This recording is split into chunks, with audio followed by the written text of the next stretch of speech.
اعلیٰ حضرت فاضل بریلوی رحمت اللہ علیہ کے مکان کی دیوار گر گئی. ایک کونا مکان کا، آپ جانتے ہیں پرانی دیواریں چھوٹی ہوتی تھی اور بارشوں میں اکثر گھروں کی دیواریں گری ہوئی ہوتی تھی. ایک سائیڈ کی دیوار گر گئی تو اس کونے میں ہندوؤں کا گھر تھا. اب مستری صاحب رات کو آئے، ان سے بات ہوئی تو کہنے لگے سویرے کام شروع کروں گا.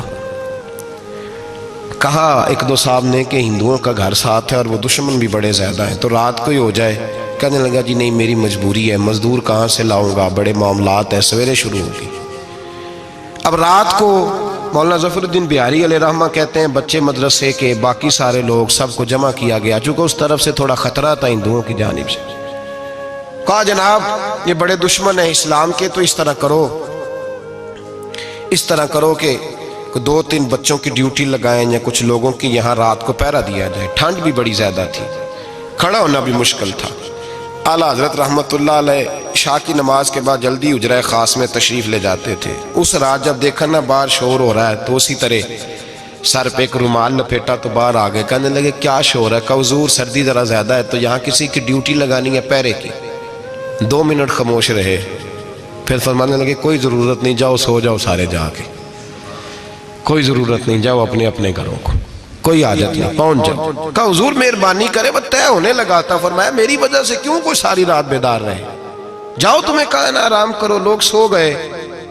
صبح فجر کی نماز پڑھ کے اعلیٰ حضرت رحمت اللہ تعالیٰ علیہ جب سیڑھیاں اتر رہے تھے رضا مسجد کی، تو وہ جس ہندو کی جانب سے زیادہ خطرہ تھا وہ سیڑھیوں پہ بیٹھا تھا، مسجد کی سیڑھیوں پہ. سب لوگوں کی توجہ ہو گئی. کہنے لگا مولانا میں کلمہ پڑھنے آیا ہوں، مجھے کلمہ پڑھا کے مسلمان کر دیں، میں کلمہ پڑھنے آیا ہوں، مسلمان کریں. لوگوں کی توجہ. اعلیٰ فرمانے لگے نہیں ابھی تو انتظار کر، تھوڑی دیر کے اچھی طرح سوچ لے، جذباتی فیصلہ نہ کر کہ تو آ رہا ہے. یہ کہہ کے جب 2 سیڑھیاں نیچے اترے اس کے پاس سے تو اس نے پیر تھام لیے. کہنے لگا اب ایسے تو نہ کرو، رونے لگا. اعلیٰ حضرت رحمت اللہ نے کلمہ پڑھایا، کچھ باتوں کی نصیحت فرمائی، تشریف لے گئے. گھیرنے والے گھیر کے بیٹھ گئے. کہنے لگے ہمیں بھی بتا بدلہ کیسے ہے.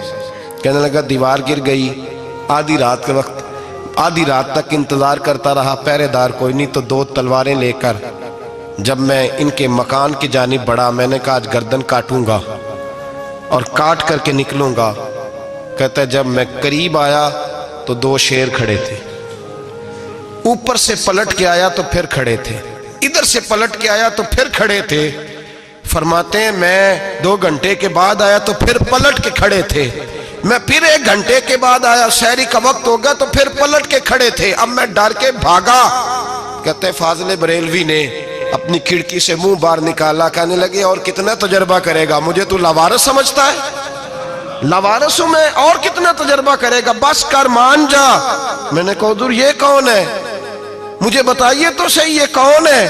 تو کہنے لگے میں نے ساری زندگی رسول اللہ کی عظمت کا دفاع کیا ہے، ساری زندگی غوث اعظم کے نعرے لگائے ہیں. ابھی تو یہ مدد صرف غوث پاک جیلانی کی بھیجی ہوئی ہے، ابھی تو غوث اعظم کی بھیجی ہوئی مدد ہے. مولا علی ابھی پیچھے ہیں، 2 جہاں کے محبوب ابھی اس سے پیچھے ہیں، وہ تو ابھی پیچھے ہیں، پیچھے کھڑے ہیں کہ ضرورت پڑی تو ہم بھی تیار بیٹھے ہیں. او بھائی آج رواج ہو گیا، رواج. میں نے 2-4 دن پہلے بھی کہا تھا، لوگ کہتے ہیں نہیں کوئی نہیں ضرورت، سامنے سارا کچھ نظر آ رہا ہے. او خدا کے بندو یاد رکھو، نسبت ہے بڑی چیز. جانے تگو دو میں اگر کسی کو نسبت میسر آ گئی نا، نسبت، خالی دامن ہی مل گیا، تیرے ہاتھ میں کچھ ہے تو ہونی چاہیے نا. خالی دامن ہی تجھے کسی کا میسر آ گیا تو بچ گیا. اپنی نسبتوں کی حفاظت کریں، ان کو مضبوط کریں، ان پر محنت کریں، ان پر توجہ رکھیں. یہ نسبت جو ہوتی ہے نا، نسبت، یہ دیکھیں نا ایک گتا ہے، عام کتاب کو لگا ہوا ہے تو جہاں مرضی رکھ دو، اس کی کوئی قدر نہیں. لیکن جو گتا قرآن مجید کو لگ گیا ہے اس کو بغیر وضو چھونا جائز ہے. ایک پٹھے پہ اینٹ بنی ہے، جو باتھ روم میں لگ گئی وہاں بغیر جوتے کے جایا نہیں جا سکتا، اور جو مسجد میں لگ گئی وہاں جوتے پہن کے جایا نہیں جا سکتا. یہ نسبت ہے بڑی چیز. اگر میسر آئے، نصیب ہو، اپنی نسبت کو مضبوط کر کے رکھا کریں، اس کی جو